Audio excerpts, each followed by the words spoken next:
Arratsaldeon guztioi eta ongi etorri. Buenas tardes, señoras y señores. And welcome, ladies and gentlemen, to the European Dialogues on the Brexit negotiation. Tonight's event will be held in English. We have translation services available for any of those in need outside. Also, would like to just thank all of you for coming out tonight on behalf of Globernance Institute for Democratic Governance, the San Telmo Museum, and Caja Laboral Kutxa. It's our honor to have with us tonight two consular officers, Consul from Ireland, Rocco Caira, and from the United Kingdom, Doyle. Working with us throughout the evening to give another dimension to the debate, we have the artistic stylings of Ángel López de Luzuriaga, the comics that he'll be providing throughout the evening, as well as photos, video, and eventually the podcast of tonight's event will all be available freely for download on the project website at europeandialogues.eu. The topic this evening, I wanted to sort of situate us a bit in where we are in this very complex, unprecedented event for the European Union. This week, the European Union on 9th of May celebrated an anniversary of its declaration of the European Coal and Steel Community by Schuman. Despite all of the progress that's been made, there have certainly been cracks in the system, and this will be one that we'll be dealing with for the next few years. It is bound to have consequences that some are yet to be fully known or understood. So, in terms of where we are now, as you might recall, on the 23rd of June last year, 2016, the United Kingdom held its second referendum concerning EU membership. The first was held in 1975, which took place just 2 years after the UK acceded into the European Economic Community. The UK's third attempt at the time for membership after its first two bids were vetoed by France and a de Gaulle presidency in 1963 and 1967. In the 1975 referendum, the UK electorate expressed significant support for membership, with 67% in favor on a national turnout of 64%. In 2016, in contrast, 51.9% supported withdrawal on a national turnout of 71.8% turnout, about 30 million people voting. The very next day, then Prime Minister David Cameron announced his intention to resign. The following month, the Queen invited Theresa May from the Conservative Party to form a government. This past March 29th, just days after the EU celebrated the 60th anniversary of the Treaties of Rome and the economic union of the European integration project, a letter from UK Prime Minister Theresa May was delivered to European Council President Donald Tusk, officially triggering Article 50 of the Treaty on European Union for withdrawal of the member state from the EU and Euratom. 1 month later, on April 29th, following an EU summit, the European Council issued the guidelines for the Brexit negotiations. Earlier this month, on May 3rd, the European Commission issued its recommendations. It is now left to the Council to issue the mandate for the start of negotiations, which has been projected for the 22nd of May, in just 11 days. Under the treaty, the negotiating parties have until midnight, 30th of April 2019, unless both parties agreed to extend the withdrawal date. At this time, the EU treaties and protocols will cease to apply in the United Kingdom. As concerning the negotiated agreement itself and what will ultimately be decided, this is a complex matter. It is what one Financial Times reporter described as a riddle wrapped in a mystery inside an enigma. As set out in the EU negotiation guidelines, the EU will plan to follow a phased approach to the negotiations.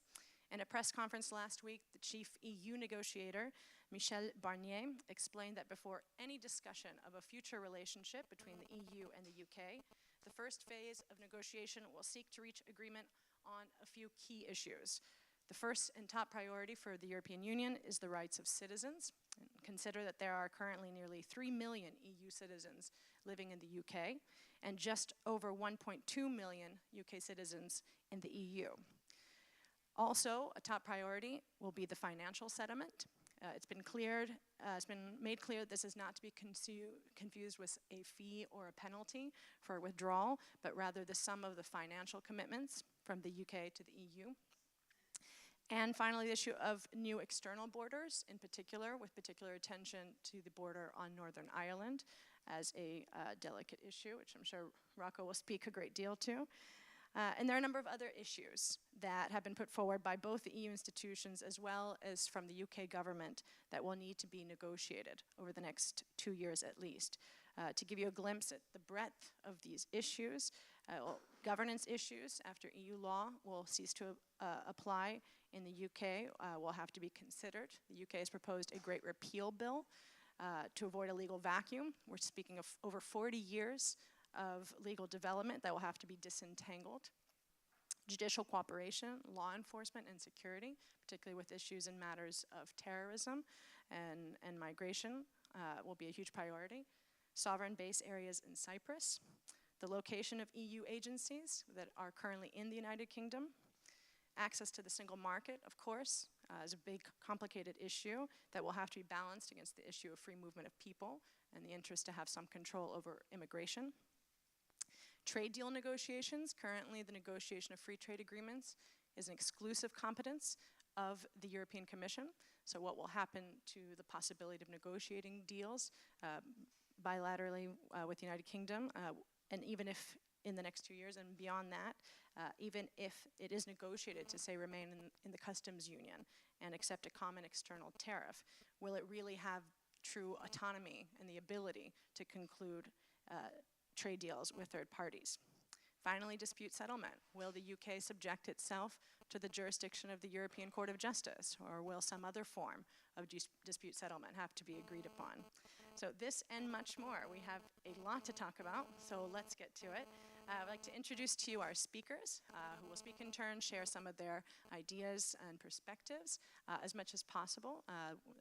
The United Kingdom does have elections on June 8th, so that will, I think, affect at least Mr. Doyle's ability to share all opinions, but we'll see how far we get with our questions. And ultimately leave as much time as possible for your questions, to speak with our speakers and create a really robust dialogue. So Derek Doyle is consul for the United Kingdom in Bilbao and a senior trade and investment advisor. He was born in Glasgow, Scotland, to Irish parents, raised in a family of 6 in Newcastle, England. He studied the English language and literature, philosophy, and politics under the umbrella of the General Degree of Arts at Newcastle University, where he graduated with honors. During this time, he met his wife, herself from Durango, and thus settled here in the Basque Country. After working at the Instituto de Idiomas of the University of Deusto, he went on to work in international commercial sales. In 1980, he became a commercial officer in the British consulate in Bilbao. In 1997, he was appointed vice consul. In 2001, Queen Elizabeth appointed him a member of the Order of the British Empire. And since 2005, Derek is the British consul in Bilbao with responsibility not only for the Basque Country, but also Cantabrias, Asturias, León, Palencia, Burgos, La Rioja, and Navarra. So, Derek, what are your thoughts on the Brexit negotiation? Well, yes, Arratsaldeon. Good afternoon, buenas tardes. I'm going to be moving between pieces of paper and my notes, and I hope you'll excuse me for that, but I think it is very important.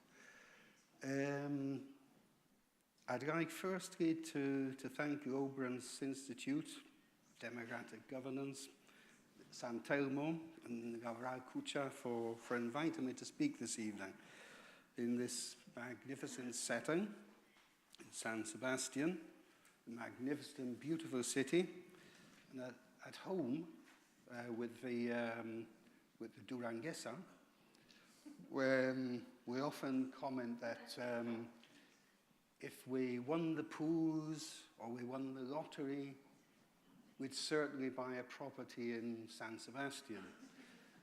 But as we don't play the lottery and we don't do the pools, the possibility is quite remote. That said, it's tremendous to be here this evening. I thank you all for coming. A complicated subject, to say the least, and further complicated in in my case, or in the case of all my colleagues related with the government, is the fact that we're in a state known as PERDA. And I apologize for the state of PERDA, in the sense that when Katerina very kindly approached us with respect to taking part in the event, we didn't have general elections on the horizon. And once we do have general elections on the horizon, we enter into a state of PERDA, which puts limitations, certain limitations on what we can say today. Purda, by the way, it's a word of Persian origin, and it means curtain or veil. And what it means is that during the Purda period, which is the lead up to the elections, public servants, like me, can't comment on certain things or can't get involved in debates that might give the impression that we're trying to influence in the decision of the voter. It's a remarkably democratic process. It's something that is being looked at for the future, but I apologize if this evening there are points that maybe that I can't respond to simply because of the constraints of Purda. It's a tradition.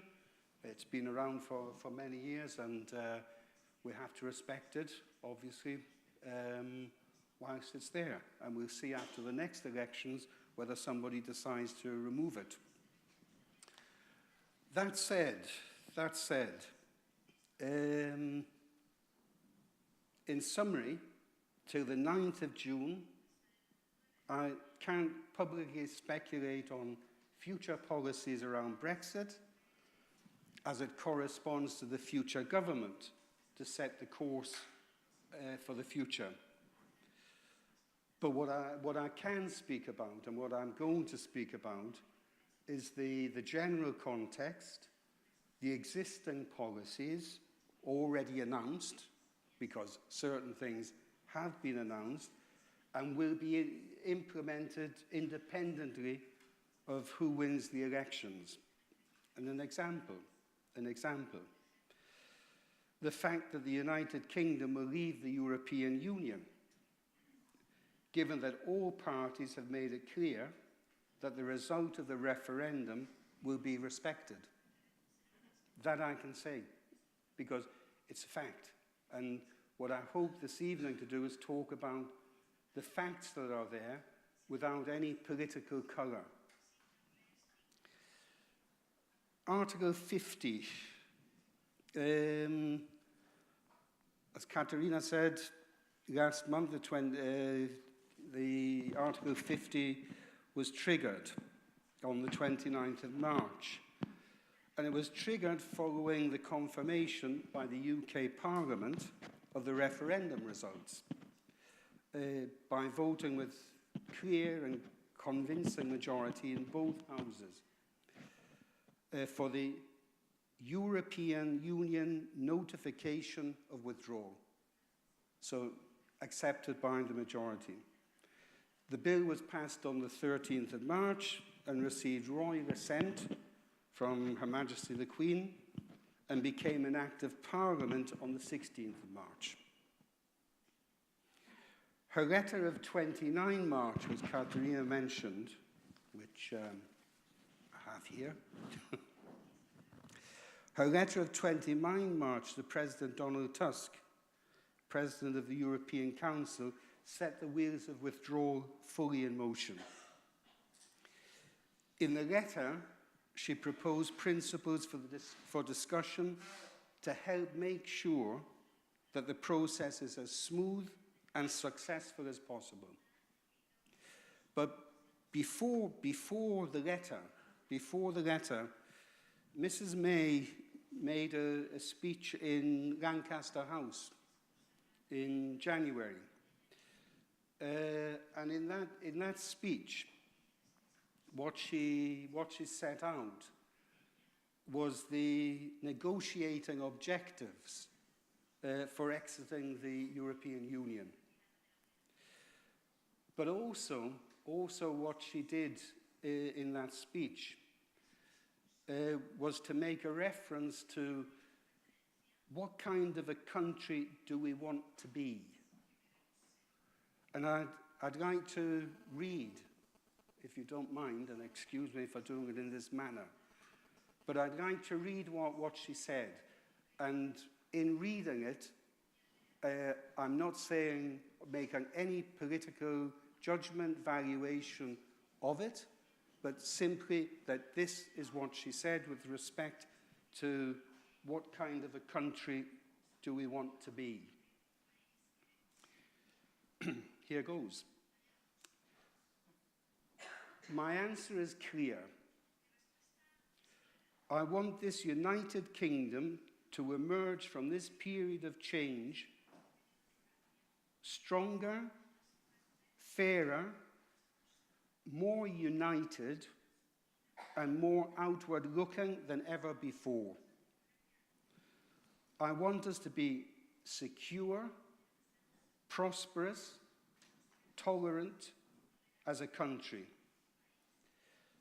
a magnet for international talent, and a home to the pioneers and innovators who will shape the world ahead.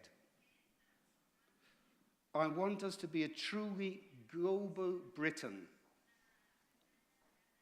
the best friend and neighbour to our European partners, but a country that reaches beyond the borders of Europe too.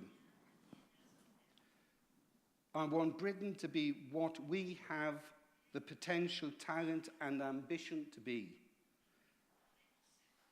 A great global trading nation that is respected around the world and strong, confident and united at home.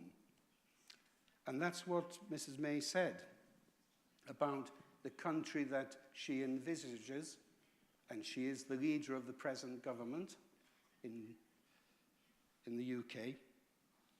And she also said, our vote to leave European Union was no rejections of the values we share. The decision to leave the EU represents no desire to become more distant to the Union, our friends and neighbours. It was no attempt to do harm to the EU itself or to any of its remaining member states.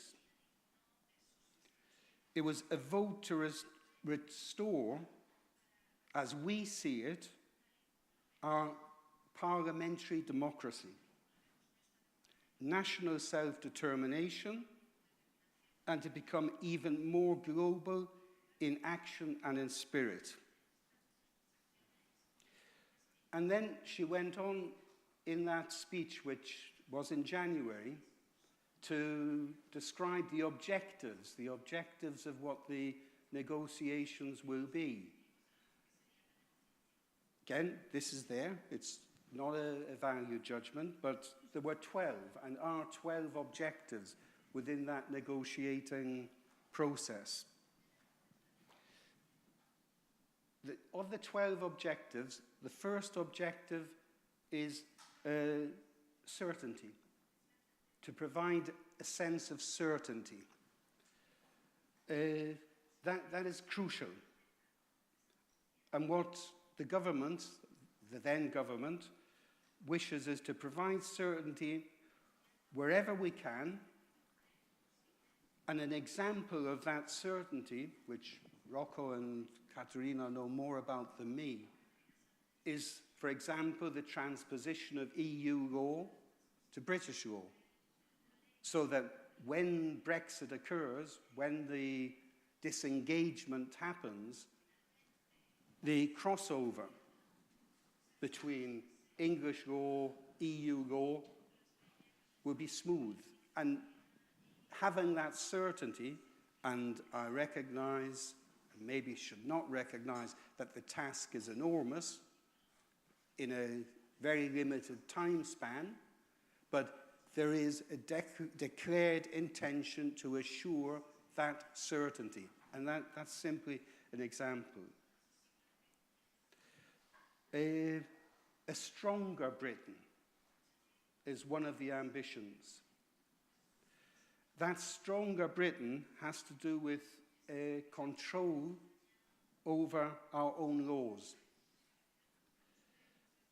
taking control of our own affairs, which implies that the European Court of Justice and its role will no longer play a part in Britain, which also links into the single market, which we'll see later.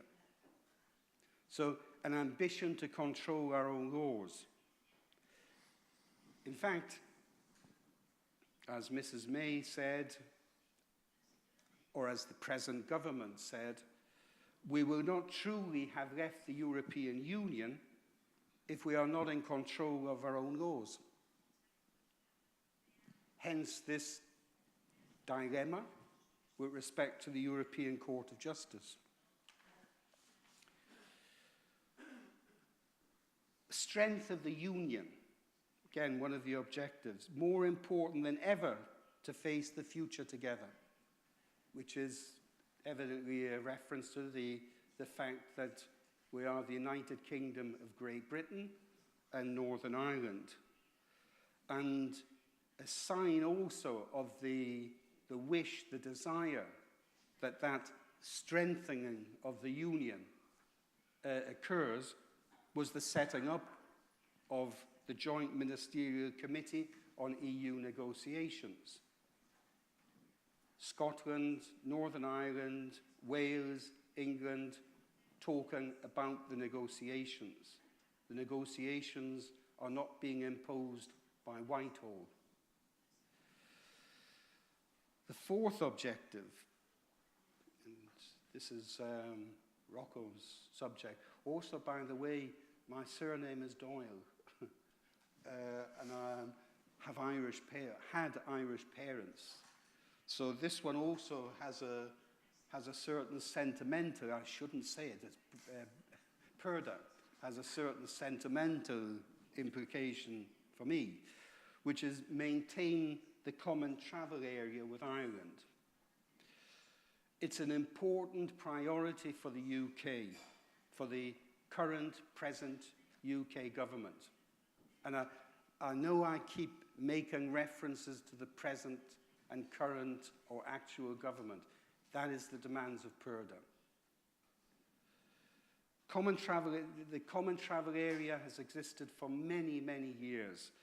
In fact, it existed before either Ireland or the United Kingdom became members of the European Union.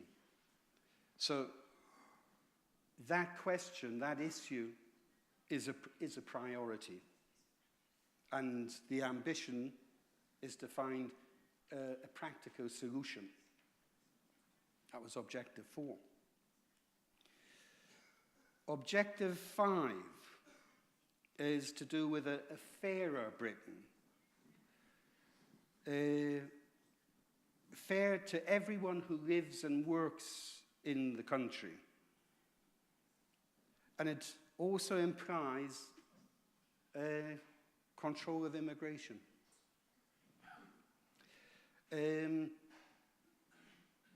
Britain is not throwing up barriers with respect to the arrival of immigrants. What it wishes to do is control immigration in a way that it has not.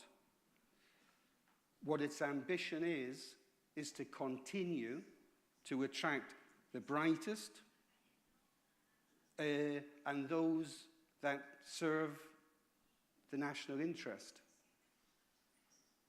And looking at immigration figures over the years, the influx in the UK proportionally has been quite high in comparison to other European countries. So a wish to control that. Objective 6, rights for EU nationals in Britain and British nationals in the EU. Interestingly, Katerina, you mentioned Barnier and one of his primary ambitions. It just so happens that that ambition coincides fully with Britain's ambition, which is to guarantee the rights of EU citizens who are already living in Britain and the rights of British nationals in other member states. So in that respect, no, I can't say it, ray of hope. Objective 7, protect workers' rights. In a truly global Britain, which advocates free trade in the world, which leads into Objective 8, which is free trade with European partners. What she said in Lancaster House was that free trade starts with your close friends. And our close friends are the EU member states.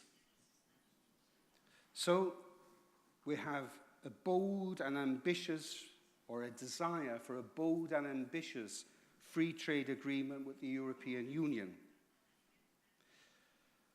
An ambition to have the greatest possible access to the single market, but on obviously a reciprocal basis.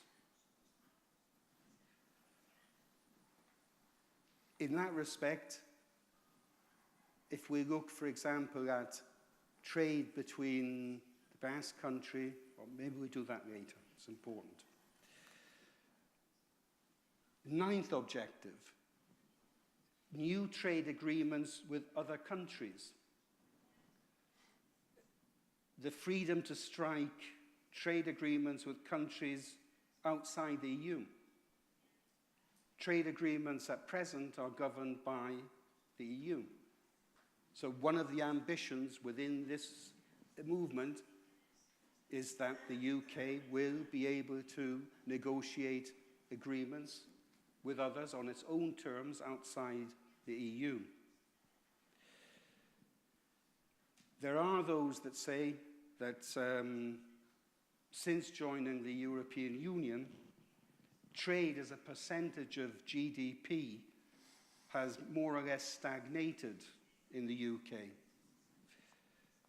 Whether it's to do with membership of the European Union or not, I don't know. But there are those that say it might have something to do with it if you're not in control of your negotiating capacity. So one of the ambitions, one of the objectives is new trade agreements. Also, that commitment to new trade agreements led to the creation of what is called the Department for International Trade. And that's one of the hats I wear here in the north of Spain as director of that office and its activities for promoting trade and investment.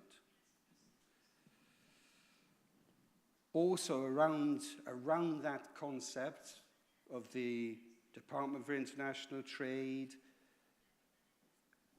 starting new arrangements or negotiating new arrangements with third countries, brings into question our membership of the customs union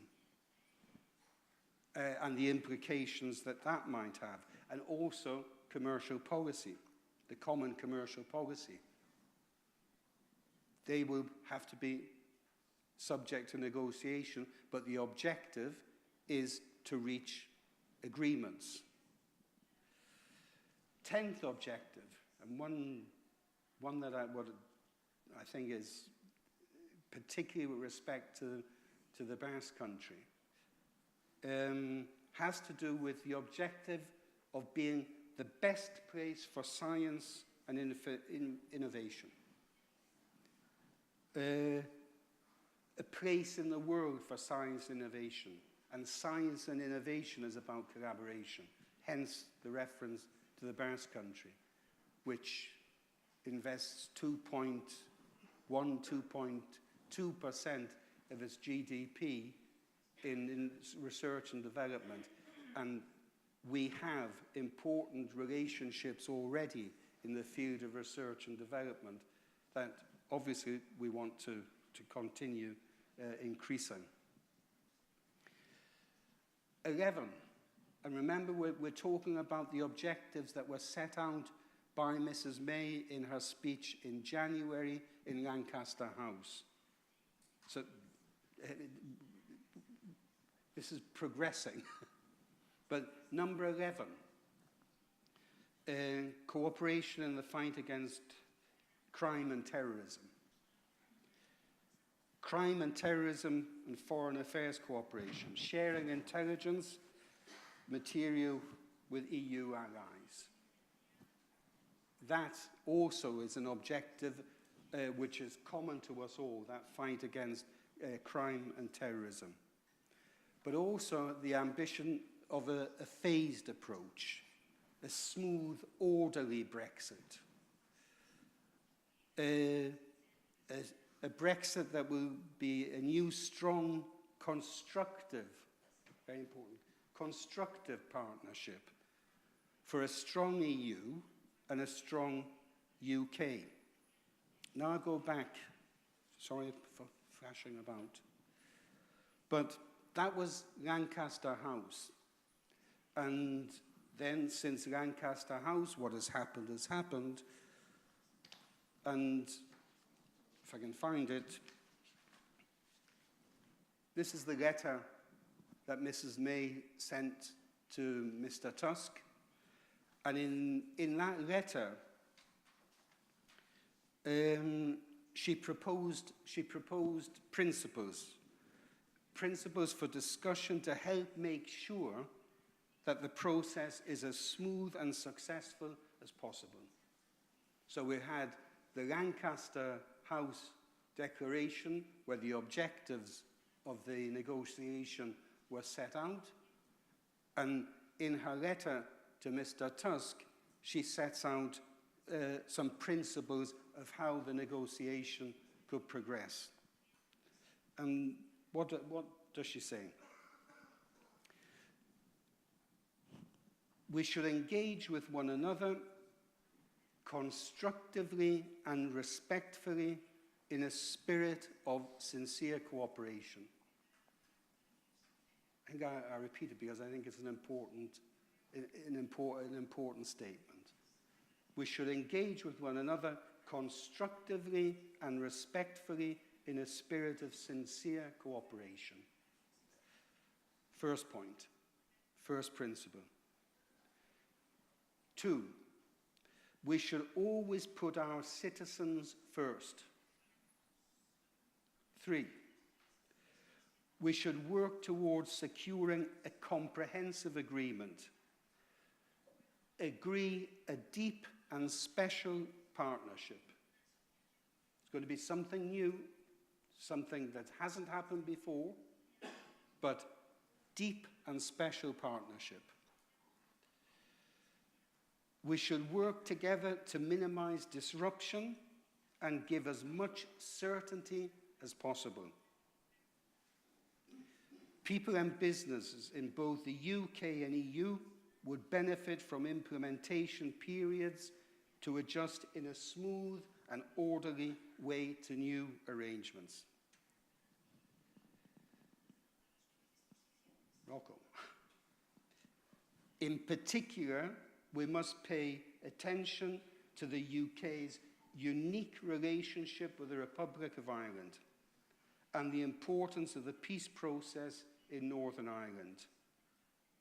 Maintain the common travel area. We should begin technical talks on detailed policy ideas as soon as possible. But we should prioritize the biggest challenges we get back to the ambitious free trade agreement, financial services and network industries. The reference to network industries is a reference to the interconnection that the UK and the UE, or the European Union, have in a number of sectors. For example, the automotive one, which is of remarkable importance here in the Basque Country, and one where an agreement is fundamental, given the margins, the small margins that those companies operate in that sector. We should continue to work together to advance and protect our shared European values, liberal democratic values. And we start from a unique position in these discussions. Close regulatory alignment, trust in one another's institutions, and a spirit of cooperation stretching back decades. So, a new, strong, constructive partnership for a strong EU and strong UK. What Mrs. May's ambition is certainty wherever possible, control over our own laws, strengthening the UK, maintaining the common travel agreement with Ireland, control of immigration, rights for EU nationals in Britain and British nationals in the EU, enhancing rights for workers, free trade with European markets, new trade agreements with other countries, a leading role in science and technology and innovation, cooperation on crime, terrorism and foreign affairs, and a phased approach to Brexit. And that's the position. Thanks. Well, I might be able to do it with my sheet of paper instead of, because Angel's drawings are fantastic. okay.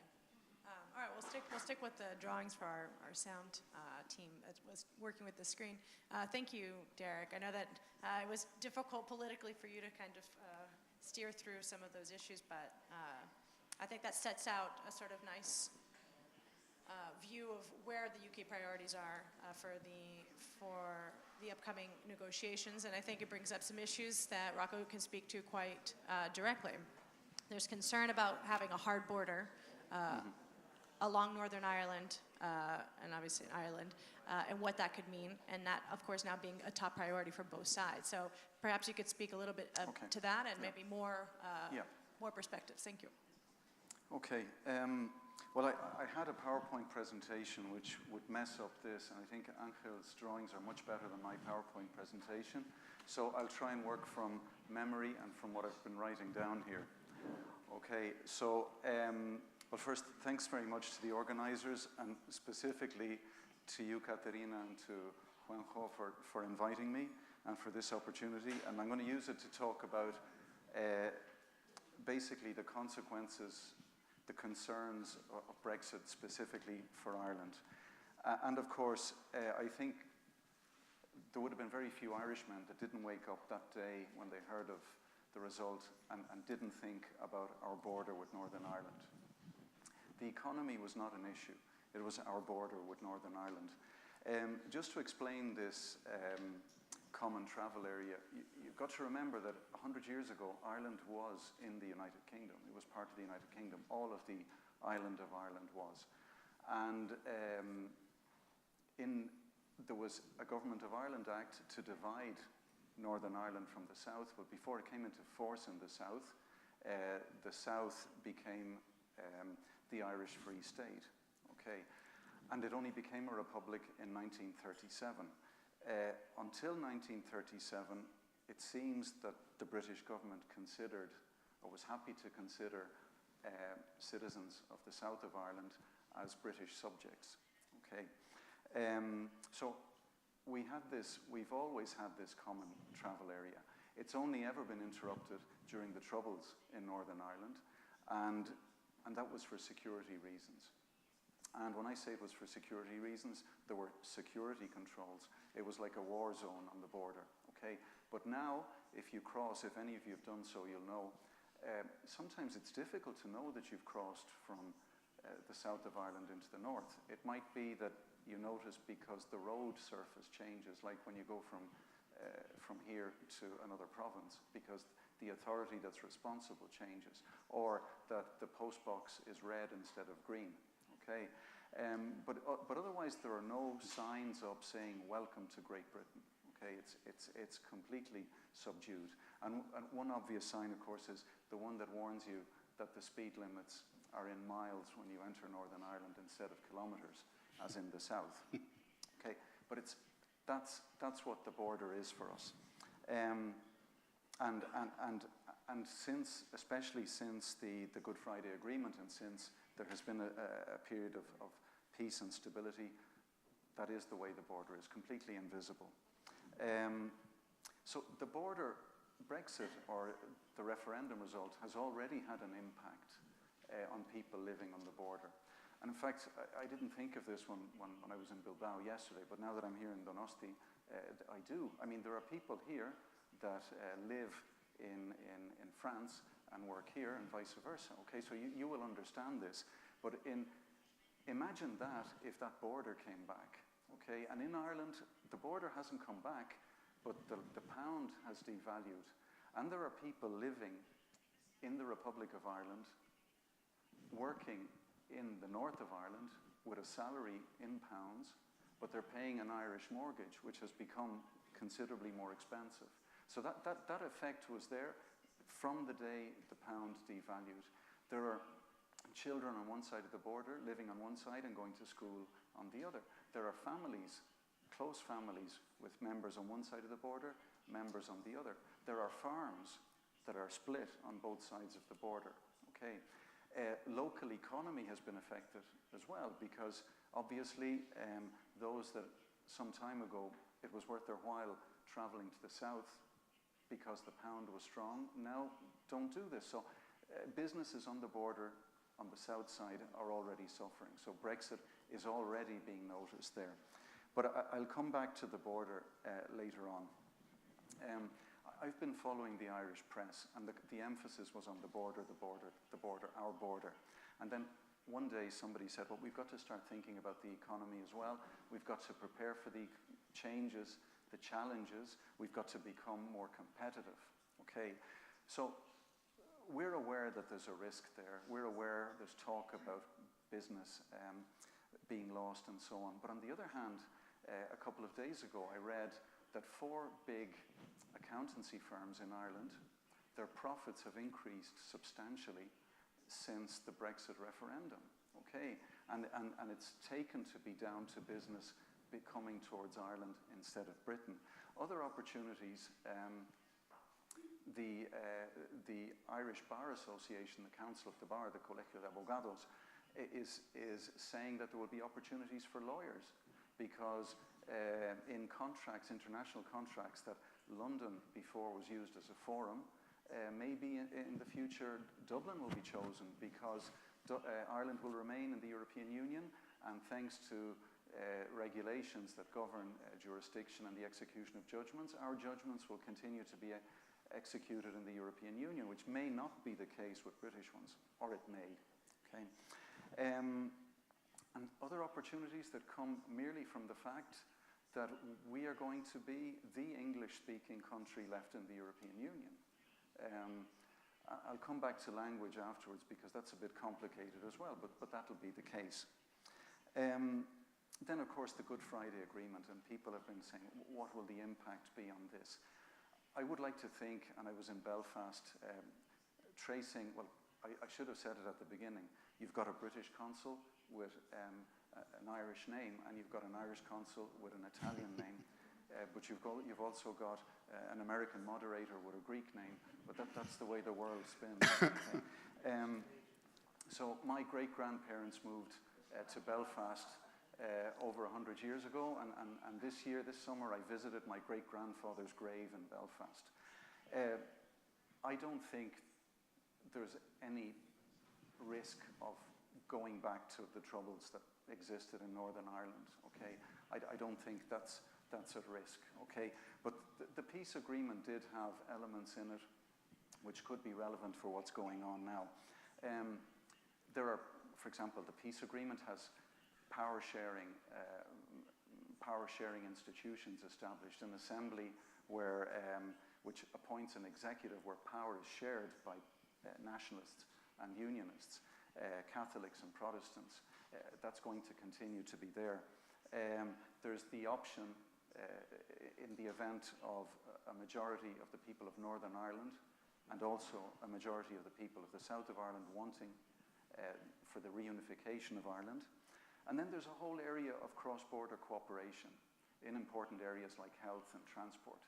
And of course the question is, if we've got a border there, obviously that will be affected, okay? So that's one element of the of the Good Friday Agreement that has to be taken into consideration. The other issue is Northern Ireland's choice, okay? Jacques Delors I researched the support program for peace and reconciliation when I started doing my thesis years ago.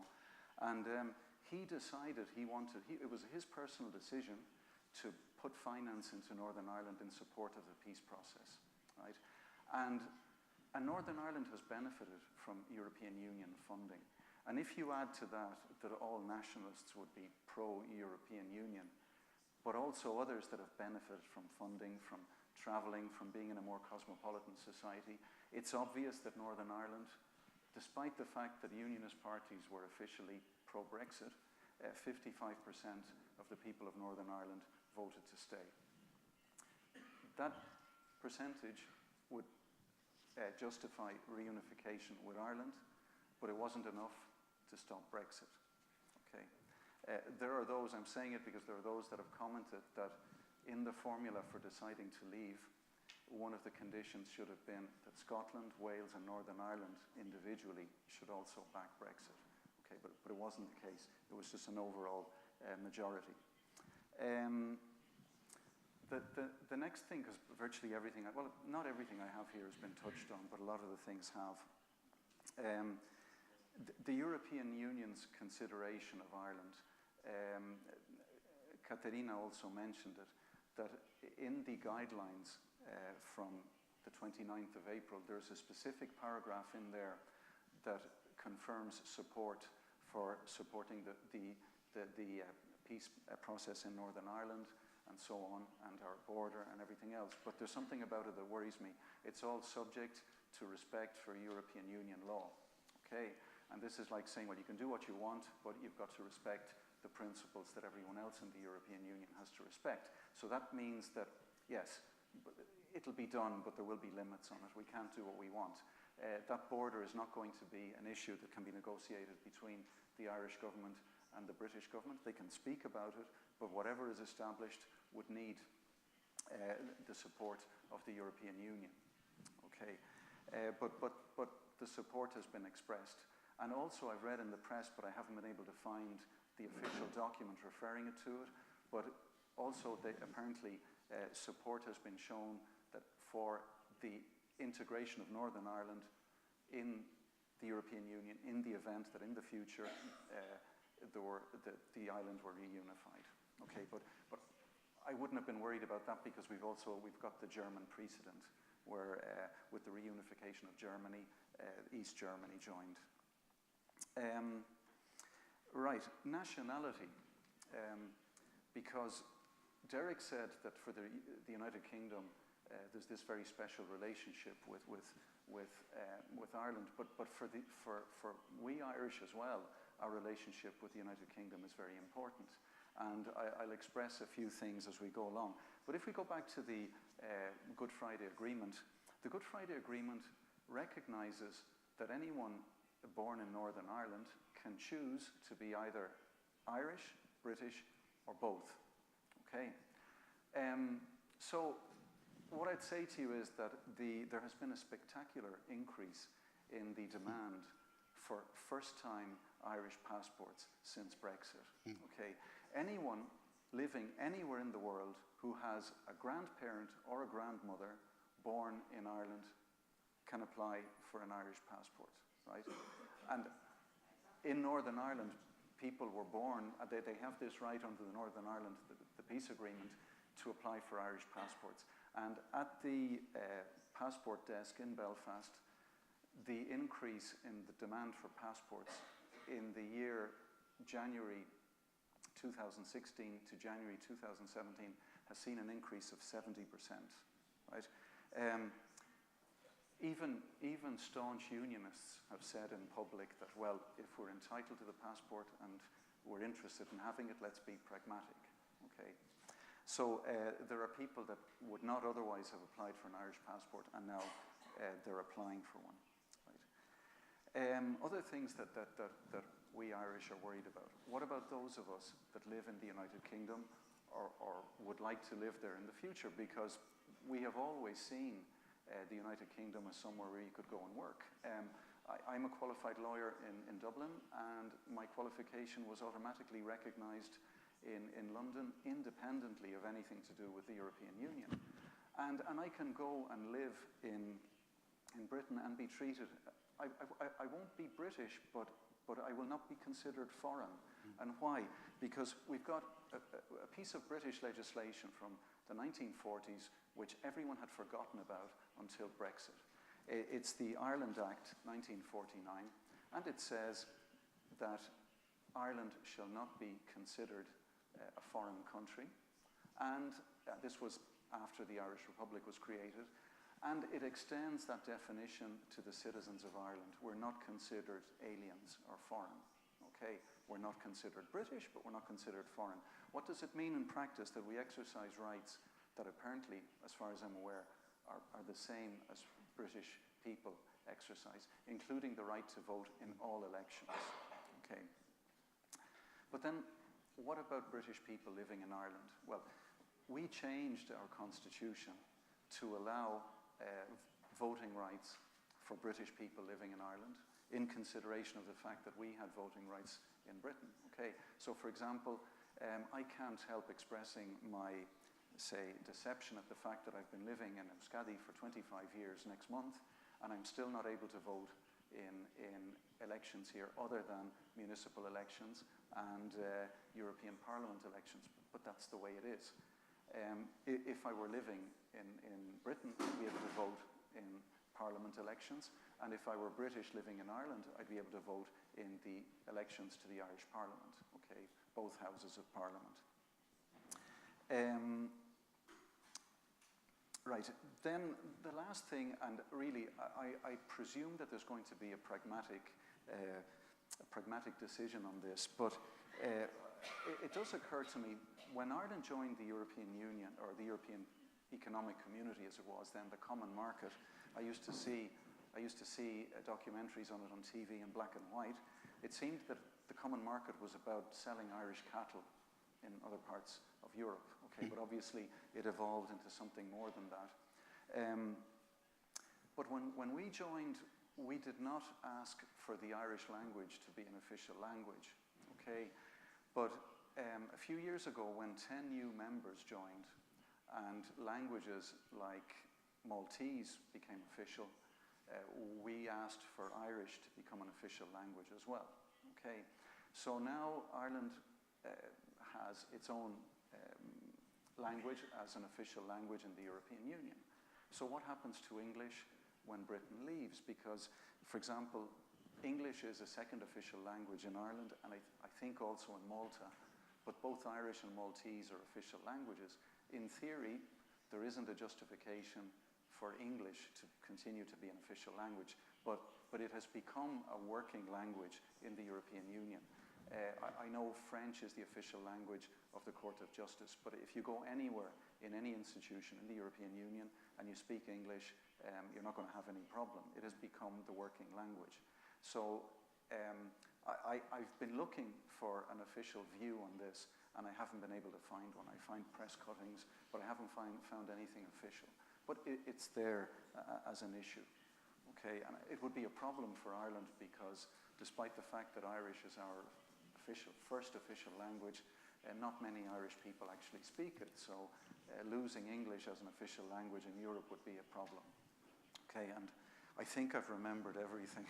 I would have liked to have seen the drawings, but thank you. They'll definitely be, they'll be available afterwards, and forgive me because since we spoke about the drawings and I didn't properly introduce you, but I think as you probably extracted from Rocco's intervention, right, formal legal background, he actually received his doctorate from the University of the Basque Country despite having gotten his master's in Dublin, and is licensed to practice not only here but as he mentioned in Ireland, England, and Wales. So one of the things that sort of joins both of your interventions is this sort of the UK seeking certainty, but yet, Rocco, you hinted to so many points of uncertainty, and a lot of that can be handled with legal mechanisms. I don't know if you could speak a little bit to that. Like, how do you think, from a legal perspective, how could more certainty be accomplished in the next 2 years, despite having a final agreement or even a future relationship being decided within the next 2 years? What I'm worried about is that there's so much to be negotiated, and I mean, every day you hear of new simple things, but like the civil servants, but also the pension rights of civil servants from the European institutions, who's going to pay their pensions and so on. I did forget one thing, which was a risk of scribbling things down. This common travel area has found its niche in the European Union structure, in that for there to be a common travel area respected, and with Britain not wanting to be in Schengen, in the Schengen arrangements relating to free movement, because they are in other arrangements, Ireland remained out of Schengen as well, and therefore you'll know this, if you've travelled to Britain, you've got to produce your passport. If you travel to Ireland, you've got to produce your passport. But if you then travel between Ireland and Britain, you don't. Okay? And really, there's no reason why something like that should not continue in the future. As regards the movement of people, what worries me most is if there isn't a common customs tariff and you've got to control the origin of goods, how do you do it? I know we've become computerized, but the volume of commerce is so much greater than it used to be, that how do you control these things? So I'm concerned. With time, everything can be resolved. 2 years to me seems to be just impossible. I think it's one of the biggest concerns that is the time frame. But also one of the ideas is prioritizing and transitions. That there will be a transition period. It depends how long that transition period is. But also what you said about the movement of goods, and if there is a return to controlling that movement of goods to the extent of going back 30 years, whereby you have customs agents stamping forms which require costs, which add to or remove competitivity of goods. What am I trying to get at? If for example, on the trade front, if you look at the trade between the Basque Country and the United Kingdom with respect to automotive components, automotive components is one of the biggest commodities that moves between the Basque Country and the UK. If there were, for example, no agreement with respect to tariffs, or it was hung at the end of the negotiating period. Hence, I'm getting at the idea of transitions. But if you applied rigorously, that in 2 years' time it's not sorted out, so there's no deal, so what would the UK do? The UK would make recourse to the World Trade Organization and the tariffs in force in the World Trade Organization. In the case of automotive components, which I say, if you look at companies here in the Basque Country, one of the biggest investors in the UK in the automotive sector is Gestamp, Meyer, from the Mondragon worker-owned cooperative movement. If, for example, you applied World Trade Organization tariffs, a motor vehicle, the tariff would be 10%, and a component could be anything between 4 to 6%. The margins are so tight that a 4 to 6% tariff, even if it's reciprocal, and remember that in that sector, you've got goods moving to be incorporated into a vehicle. The impact on the price would be such that you could see eventually the collapse of the sector. So the need for common sense, the need for transition. But the automotive sector is particularly sensitive. But going back to the idea of if we look back in time, customs agents stamping declarations, that all represents cost. That all represents slowing down processes. It all represents creating lack of competitivity. And I shouldn't say it, but I don't think anyone in the 27 countries or the 28 countries at the moment that constitute the Union wish to see us go back 30 years in simply a customs declaration form and what that represents as a cost. Well, I'd like to open it up now to your questions. So if anyone present, okay, I think we have a microphone. Just one moment. For the video, we need just one moment. Oh, and for the translators as well.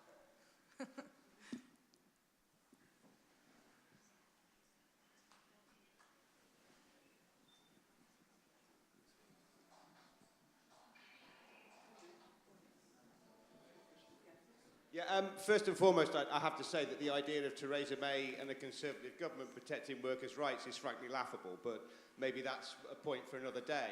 However, I think when we talk about immigration, and I think the quote was that immigration in the UK has been quite high, what we need to look at is what immigration brings to the UK.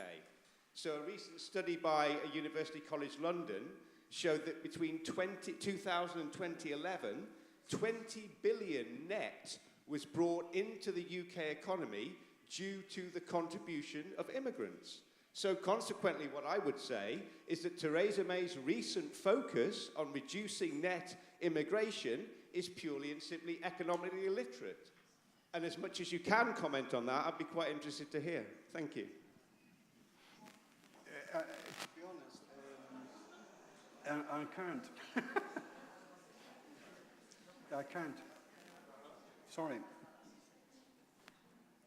Yeah, I think the PERTA does create some limitations. I don't know if... I'm not an economist. I've heard the same arguments here in favour of immigration, that our immigrants in the Basque Country provide a net gain, despite what is said.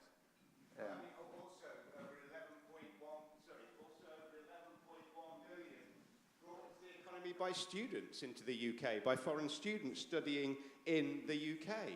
And I think really if we look at it, immigrants bring so many more benefits to a country than anything else. And it's a shame we have certain parties, political parties, and certainly newspapers in the UK who desire to paint immigrants as some kind of evil wave surging over our country. And this is something we've got to against.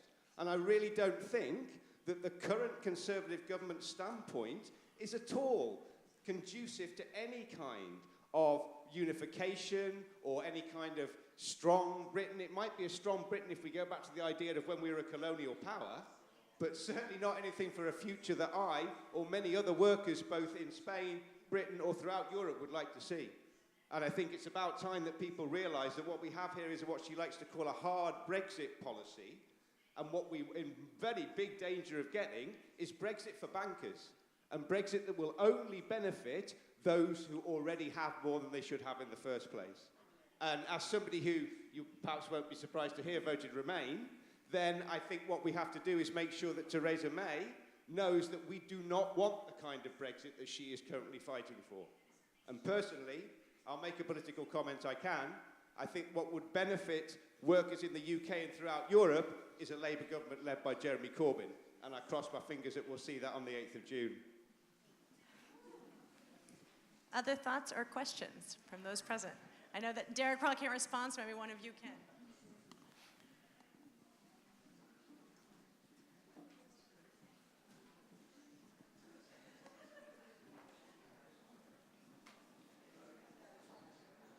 Thank you.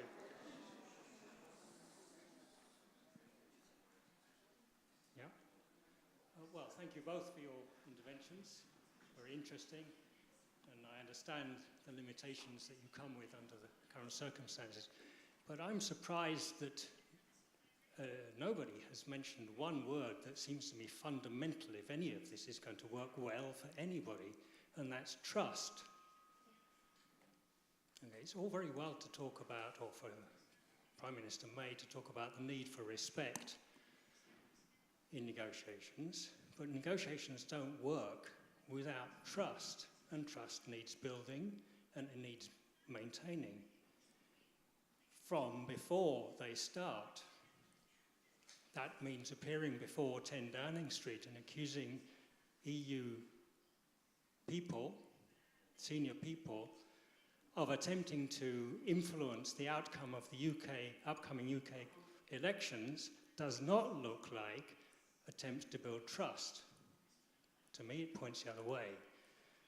As somebody who's lived here 23 years, again suffering democratic deficits of not being to vote in any of the parliaments that affect me, except the European Parliament and the Town Hall, who don't collect my taxes or spend them, I wasn't able to vote in the referendum for Brexit.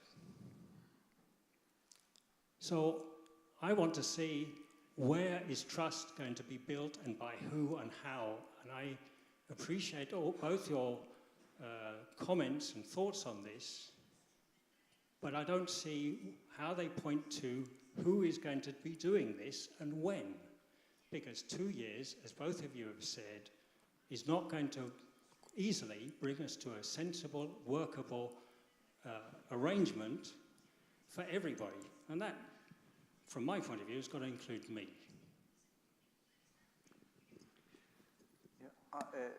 Derek's got a time limitation because elections are coming up to talk about his government. I can't talk about his government anyway. But what I think is, if you say, what do I think is going to make it work? It's pragmatism and interest. And that's common on both sides. Like, I think both sides stand to lose if they're not pragmatic. And I know there's arguments saying, you know, it can't be seen to be easy for Britain and so on. And then, you know, there are statements to soften that by saying it's not a penalty, it's what they owe. It'll be a pragmatic arrangement that everyone is going to gain from. I mean, I know how the Northern Ireland Good Friday Agreement was negotiated, and that was pragmatism and foresight. And people looked like they were losing, but someone had to show them that in the long term they were going to gain, which has been the case. And this is a bigger, maybe, issue economically, but I think both sides will be pragmatic. I agree fully with what you've said there, Rocco. I can't comment on the concept of trust.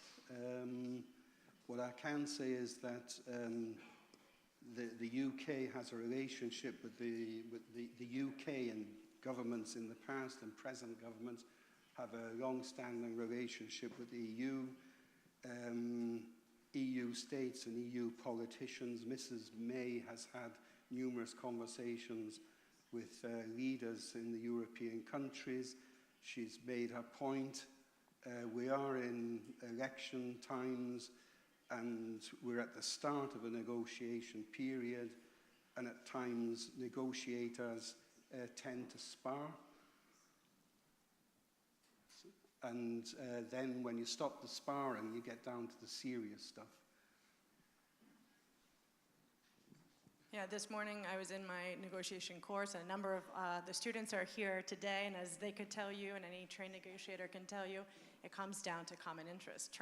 Lack of trust will derail any negotiation. But if you can establish common interests, which we've heard on both sides, there are a series of common interests, right? You negotiate because it's what you need to do, because you can't do better on your own. And I think for both sides, that stands true. So they need one another, to varying degrees, and the commonality of the interests also vary, but there's enough for a negotiation to go forward. And what we're seeing, anything that is evidencing a lack of trust, I think, is ultimately strategy. Yeah. I mean, an example, one of the greatest European projects, I think, is Airbus. Is Airbus going to collapse because of Brexit? Is the introduction of tariffs going to prevent that wing spans in Wales don't find themselves to Toulouse?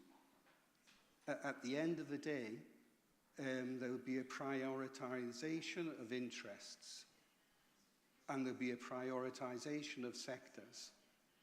And the negotiators will look at those sectors and the respective impacts that they have on the respective economies, and somebody will say, how many jobs are we going to lose thanks to being throwing up barriers? And one of the things that we can ask is, if you're sitting at a negotiating table, what barrier do you want to throw up? We're not wanting to throw up barriers. There's no signs in the UK of movements of protectionism. What we're seeking is a free trade area or a free trade relationship with the EU, but a reciprocal agreement. So we're not going to throw up barriers. So if we have someone in front of us, or we have, I'm not going to name a country, what barrier do you want to put in place? Pragmatism. Other questions? See a hand here in the front. Hi, as a British person, I'm unhappy about what I see as the very negative effects of Brexit, which are coming, and I think they're definitely going to come, and I don't see any way around that. But what terrifies me more, what terrified me on June 24th, and still terrifies me more, is the idea that from this, the so-called contagion will start, and this virus will start to spread to other countries, because I think my generation has forgotten what Europe looks like without union, but there are still people alive today who do remember. And it's all very well to talk about pragmatism, but the pragmatism isn't just a function of the relationship between Britain and the EU. The EU also has to be pragmatic about itself and protecting its own union. So as Europe-level people in the know, I was wondering if you could comment on, firstly,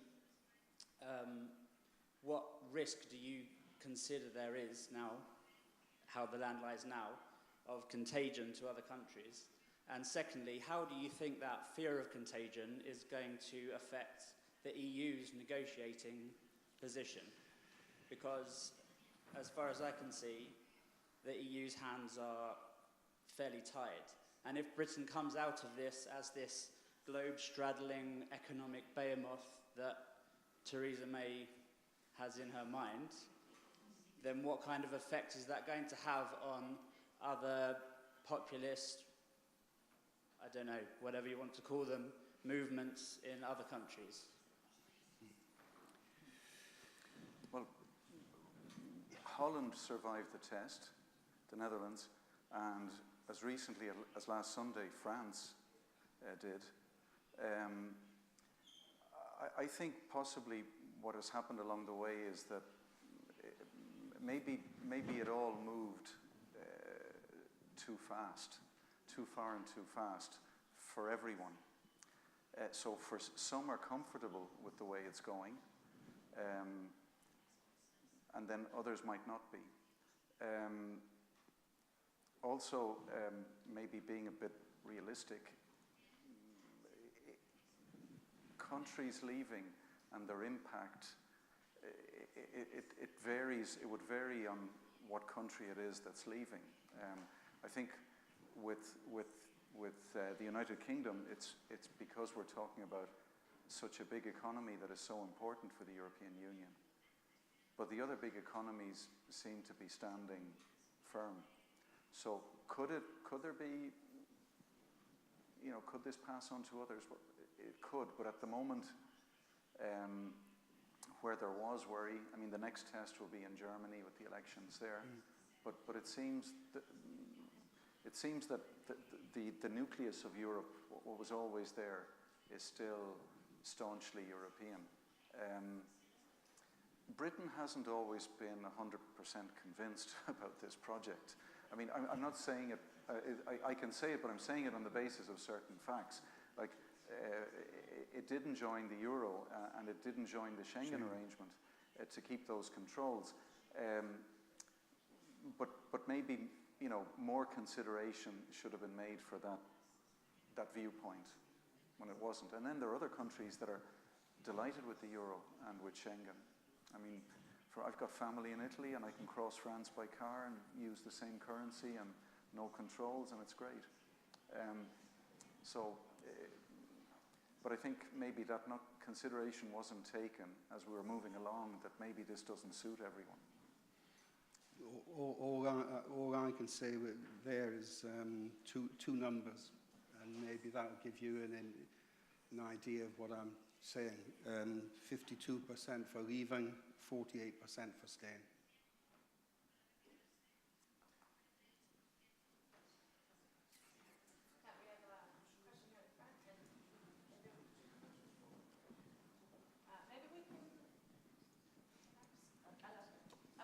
Get all, I see 3 hands, maybe we can put all the questions out and then leave them open to the speakers. Muy bien. Yo voy a expresarme en castellano porque es una cuestión técnica, perdona que te dé la espalda. Eran 2, 3 cuestiones, ¿no? La primera, si se puede contestar en relación a Escocia, ¿no?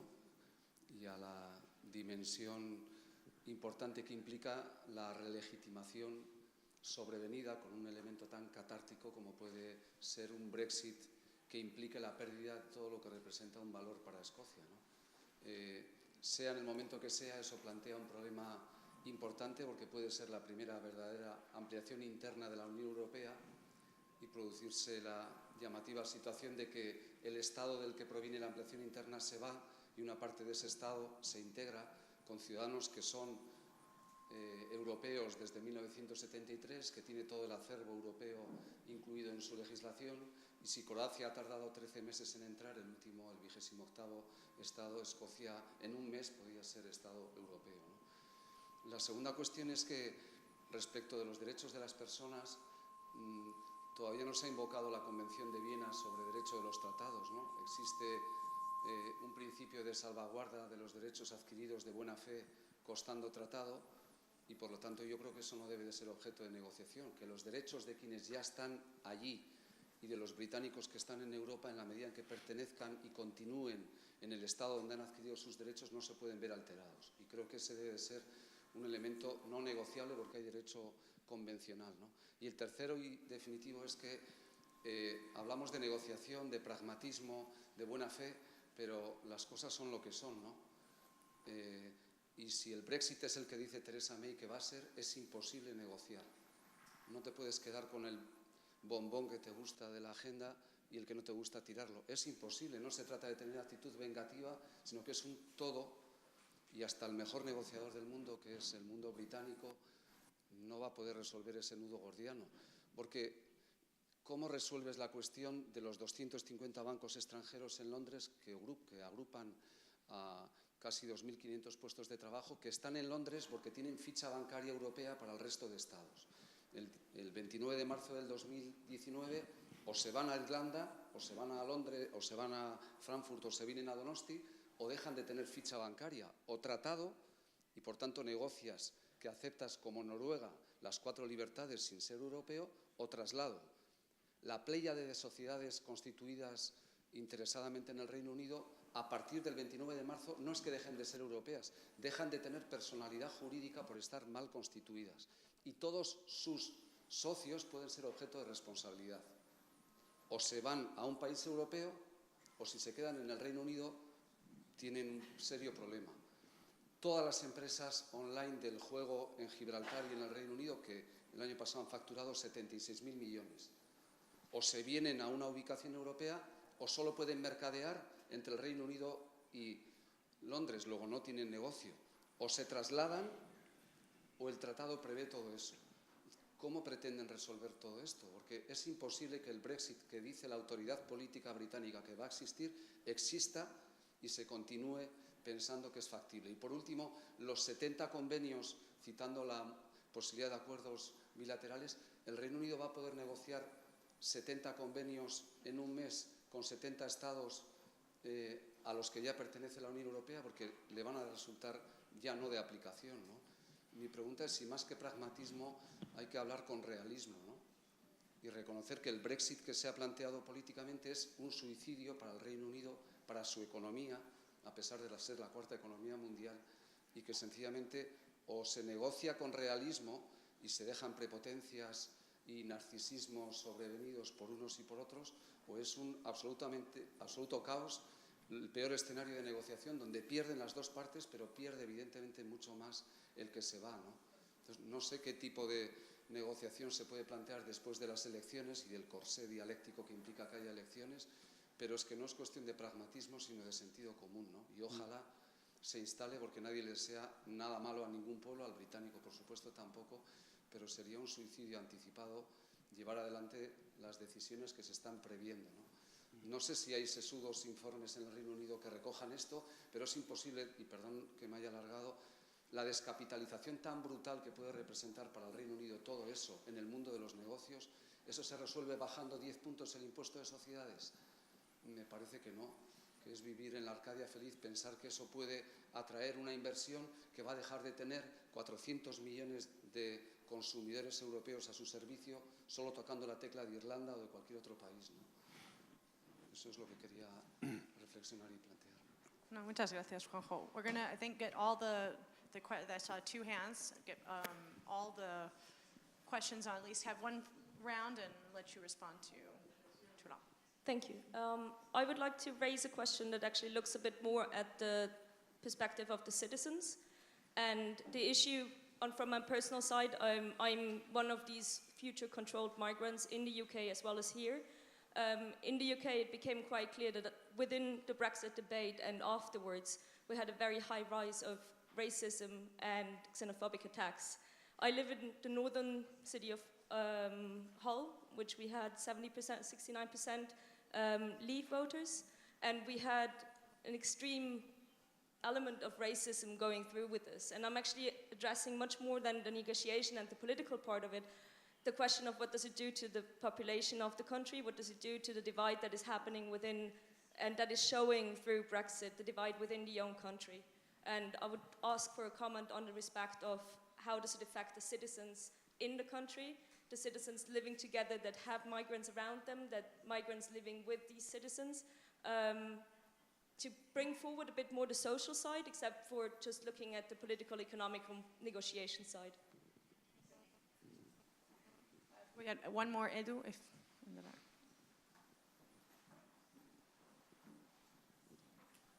Thank you, Katerina. My question is really linked to ones that Juanjo has made. My question is, what would happen if, when it reaches 29th of March of 2019, and there is no agreement between the EU and the UK, from both a legal and political perspective? Thank you. Okay, so lots of issues on the table. I don't know, in any order, if you would like to begin. Well, Juanjo, start with Scotland.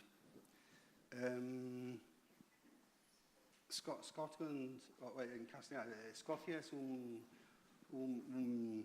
pertenece a la Unión en virtud del hecho de que es miembro de Gran Bretaña. Supongamos que hay un referéndum y Escocia decida que quiere dejar Reino Unido. Para acceder a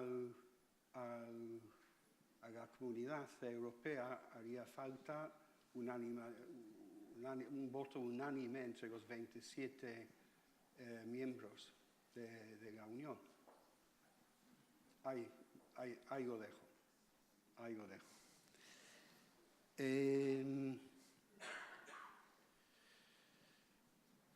La ficha bancaria, efectivamente, complicadísima. Y es cuestión de negociar esa relación. Lo que me viene a mente cuando, por ejemplo, has mencionado que vendrá movimientos hacia igual Nueva York, hacia Singapur, un desplazamiento. Tenemos el caso del European Medical Agency en Londres, que se trasladará. Y Barcelona está luchando de una forma muy importante y muy hábilmente para traer la agencia a su ciudad. Y enhorabuena si viene.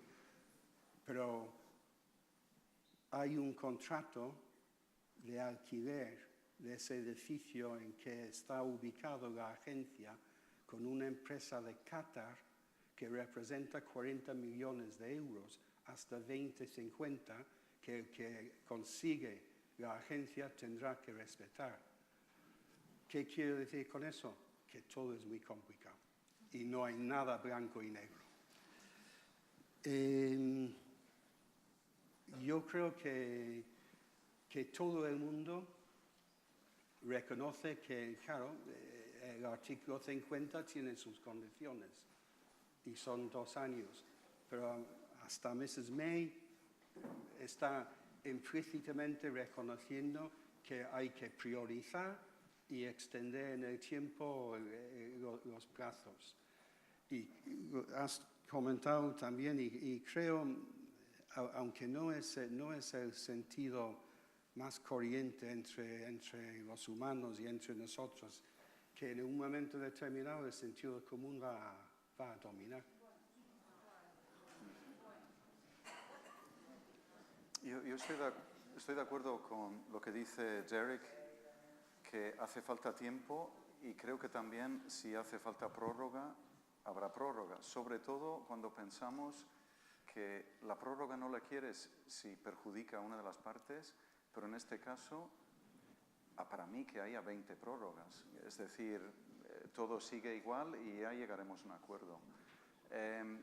Por otra parte, yo soy de esos irlandeses que cuando me dejan en casa veo la BBC, que a veces es en el ordenador, en la cocina, los domingos por la mañana, pero hay un partido político, los liberaldemócratas, que están diciendo, su postura es, vale, votamos a favor de lo que íbamos a dejar, pero no sabíamos dónde nos íbamos a meter. Entonces, cuando finalmente haya un acuerdo más o menos plasmado, según ellos, debería haber un segundo referéndum sobre ese acuerdo, para que la gente pueda decidir entre realmente no solo lo que deja, sino dónde iría. The other thing, the effect on racism, all I know about it is what I see on the news, and it's completely subjective. I wouldn't know what to say to you. All I know is that basically immigrants are always a soft target, okay, and that's the way it is. And I mean, I don't know. I was brought up in Ireland with an Italian name, and you know, to people, or some of the people around me, I wasn't very Irish. Okay, you know, when people have to take it out on someone, that the immigrant's the easy target. When I watch the news, I see racist attacks, but I see racist attacks in other parts of the world. I don't have statistics. There was a time when it did seem that there was an effect, but what I don't know is that the press? Because depending on what they focus in on, they can make you believe anything, or is there really an impact? And I think for that, I mean, it'd be official statistics that would show. I just don't know.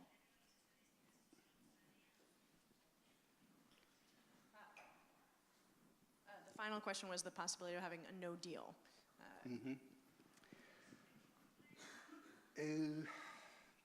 El deseo es que, or the wish, the desire is that there is a deal. If there's not a deal, then we may find ourselves in the World Trade Organization situation with respect to trade, and we start applying tariffs and the like.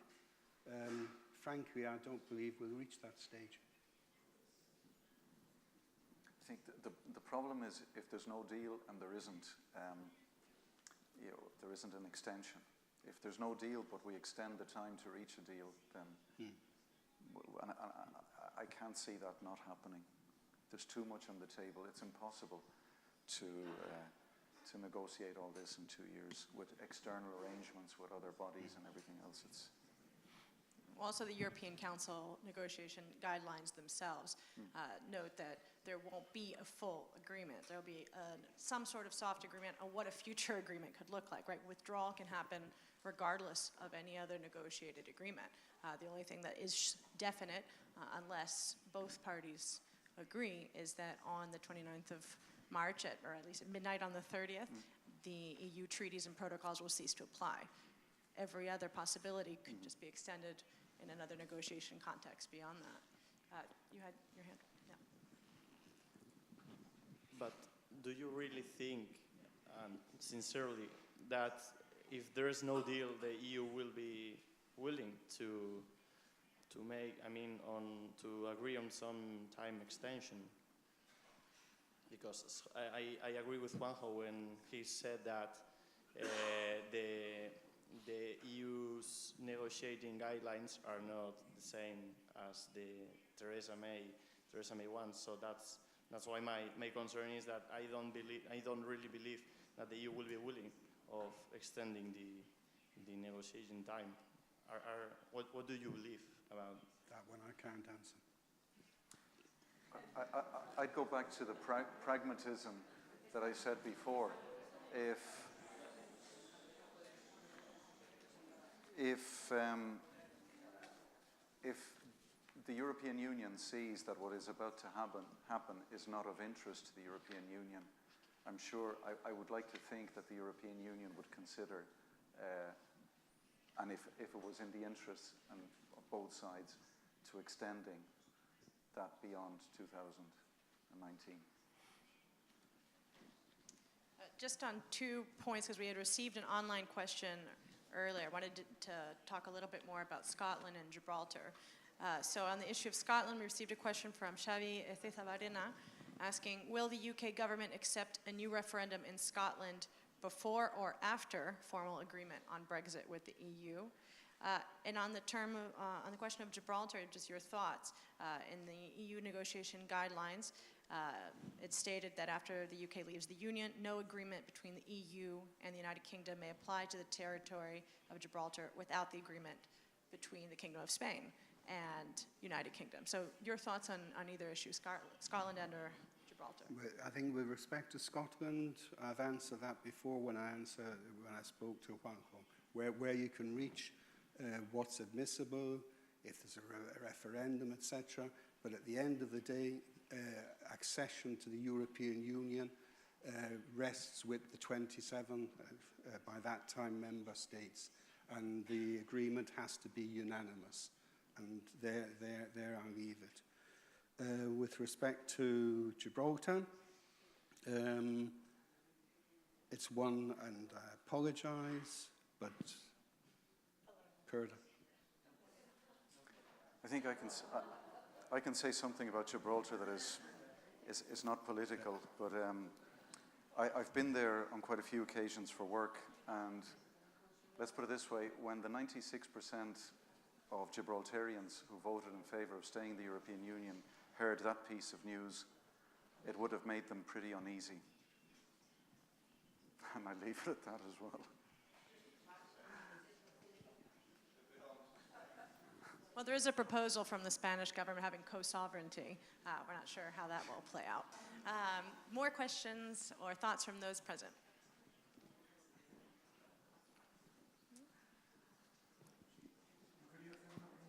Okay, we have a question here in the front.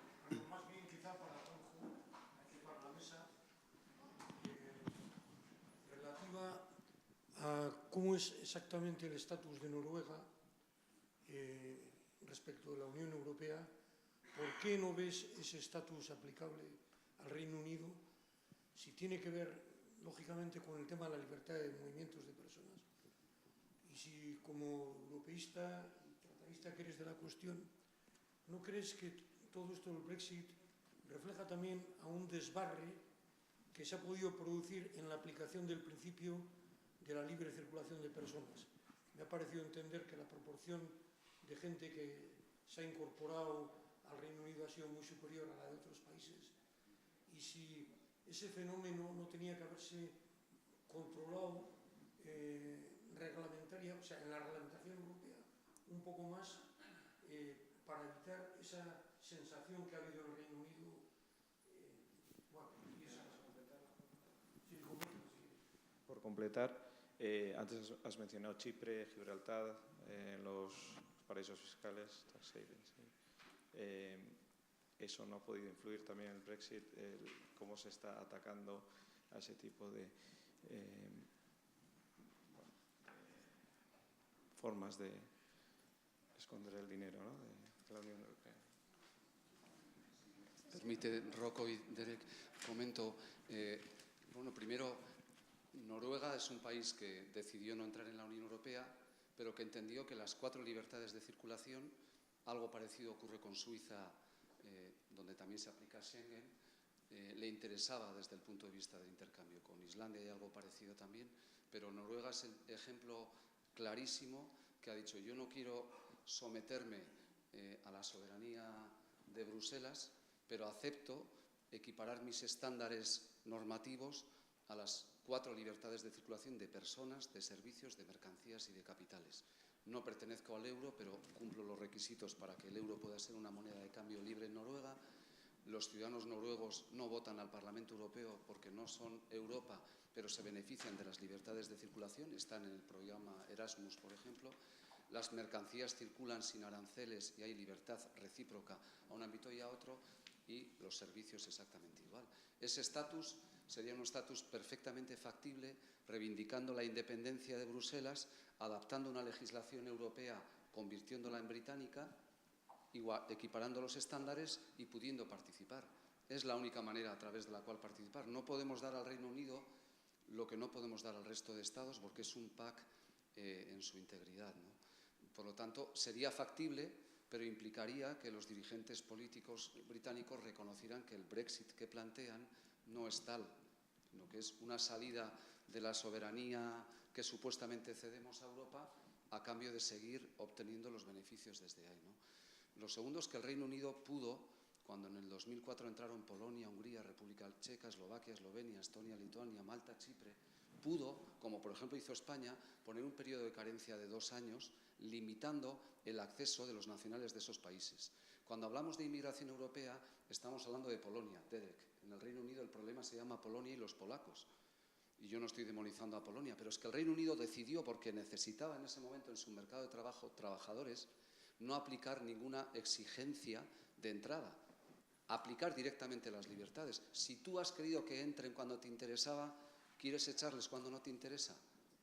Porque el resto de estados decidimos que poníamos un plazo hasta saber exactamente qué podía ocurrir. Y entre tanto, ya conseguimos con las libertades europeas conquistar el mercado polaco, como lo hicieron los franceses con las redes de distribución. O sea que Europa no te interesa para lo que no te interesa y sí te interesa para el business, ¿no? Y bueno, hablar de paraísos fiscales, yo creo que la oportunidad para el Reino Unido respecto a Gibraltar es muy claro. Gibraltar es un paraíso fiscal porque en 1973 el Estado español no pudo negociar porque no estaba en Europa y se pactó un régimen aduanero inexistente, una liberalización de los capitales también inexistente y evidentemente eso se tiene que negociar porque si ese territorio ya no está en el ámbito europeo, la negociación ya no es con Europa respecto al Reino Unido _ Gibraltar, sino entre España y Gibraltar. Y Chipre es un escándalo dentro de Europa. En Chipre por 300.000 euros compras la nacionalidad británica. Los rusos lo están haciendo, los bancos rusos están conquistando Chipre y es un ejemplo negativo desde todo punto de vista, ¿no? Pero yo no he visto Estado que haya obtenido más beneficio de las 4 libertades que la City londinense manteniendo la libra desde ese ámbito. Entonces, eliminar ese privilegio que han logrado obtener negociando desde el primer día en que llegaron y quitarte de en medio en ese planteamiento es tirarse una bala en el pie. Yo lo veo desde ese punto de vista. Yeah, there's a question in the back.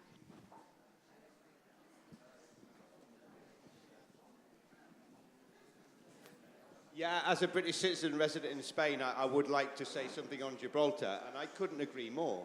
Gibraltar has more businesses actually registered there for tax purposes than it does citizens. And most of those are from the online gaming industry. So what benefit does that bring? As has just been said, Gibraltar is purely and simply a tax haven that is controlled by the British government or presided over by the British government, as most tax havens in the world are. And incidentally, if you look at Theresa May's voting record, before she was Prime Minister, she was very happy to vote against any action being taken on tax havens. Gibraltar does not belong to the UK, purely and simply because it was gifted to us many, many, many, many years ago does not make it ours. And the only people who suffer because of what they do and because of how they operate as a tax haven are the British people and the Spanish people. And the sooner that's recognised and the sooner that people in my country, some people in my country, and certainly the government of the day, pretends that it's, or stops pretending that it's some kind of issue likened to the Malvinas, which we also, in my opinion, have no right over either, the better. And the sooner that my government, or the government of the UK, I'd prefer not to call the current one my government, shuts all tax havens throughout the world that it presides over, the better for everybody throughout the world. And Gibraltar's a prime example of that. Before opening it up, also we have a question here, if you could pass the microphone. I just want to, for the sake of Derek, who graciously agreed to be here tonight, just to be clear, because of PERDA, it's not an avoidance of answering questions. I'm sure he probably would love to speak freely and openly, and this is something will be, from the European Dialogues Project, this is a topic that we've already discussed. It will be a topic we speak about again for sure. So hopefully at that point you'll be able to speak more freely, but I just wanted to take a little bit of the pressure off of him, because I'm sure inside he's dying to tell us things. But anyhow, please, your question. Sorry, I want to change a little bit the subject. I want to know, speaking about official languages in the UK and the EU. Microphone, holding it close. Vale. Speaking about official languages in the EU, what do you think about what he did, Jean-Claude Juncker, last week, speaking in English rather than speaking in French? Why did he did? He did for kidding or was it a joke or I don't know. I think you have to ask him. No. Well, even the chief negotiator for the EU, Michel Barnier, last week, he kept switching between English and French. Oh, strategically. I repeat, it's a question for him, not for me. I think I saw another hand. Yeah.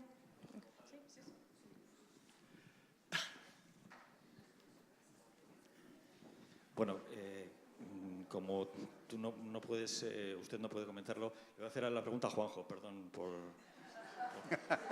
No, es que desde mi profunda ignorancia, yo siguiendo los medios de comunicación, a veces veo la sal gorda, ¿no? El trazo grueso.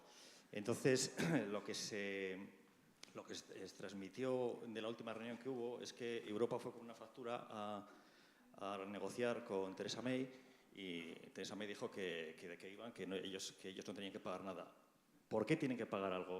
O sea, yo me quiero ir, ¿por qué tiene que pagar Inglaterra? Y simplemente es eso. O sea, que dice que el inglés igual medio y tal dice, oye, ¿por qué quieren esta gente que paguemos? ¿No? Nos vamos y fuera. Gracias. Es tan sencillo como que los contratos están en vigor hasta el momento en que se resuelven, ¿no? Entonces, actualmente hay unos compromisos financieros presupuestarios ya asumidos hasta el 2019. Lo que se dice es, bueno, el día en que resolvamos este contrato porque usted decide irse, las obligaciones de contribución que tiene pendientes están en vigor. Eso suma aproximadamente 60.000 millones de euros. En la cifra neta anual, el Reino Unido es uno de los 4 estados que más contribuyen al presupuesto de la Unión Europea, pero la cifra resultante neta es positiva para el Reino Unido cada año, cada ejercicio. Al margen del cheque británico en su momento y de todo ello, hoy día no existe esa compensación, pero obtiene un beneficio importante desde ese ámbito. Las cifras son oficiales, pero no es que se le gire una factura por irse, sino los compromisos vigentes hasta el momento en que te vas están diferidos por quinquenios, pero por 5 años, pero son circunstancias que hay que hacer efectiva en la negociación. Podrá quedar diferido, pero en el debe no es un pago punitivo porque te vas, sino porque hay una obligación de contribuir al sostenimiento de las instituciones europeas, de la misma manera que hasta el 29 de marzo del 2019 van a seguir beneficiándose de los presupuestos europeos en lo que implicara. Por lo tanto, no hay una actitud de castigar al díscolo que se va, sino de cumplir las obligaciones que de buena fe tú has decidido. Y esa cifra hoy día suma 60.000 millones de euros que habrá que precisar en el momento en que se salga, ¿no? Y añadiría, Juanjo, en ese sentido, se ha tardado una década en llegar a un acuerdo sobre el cupo vasco. Por lo tanto, negociaciones sobre pagos siempre son complicados. I don't know if there's any final question before closing this evening? No? Before we close, I'd also just like to invite you all to our event next week, which Juanjo will be chairing on the transforming unemployment into youth job creation. We'll have with us next week Stanislav Rangelev, who comes from the European Commission. He's the ultimate responsible for coordinating the European Social Fund, the many millions that the European Union is investing to creating jobs for our young people and turning around this issue of unemployment. Also, we'll have Garbina Henry, who's the Director of Social Innovation from Doyle University, and students, those who are actually facing some of these issues, current and recent graduates. Also, thank you so much, both to Rocco Caira and to Derek Doyle. Juanjo as well, thank you for your inputs, and especially because today is his birthday.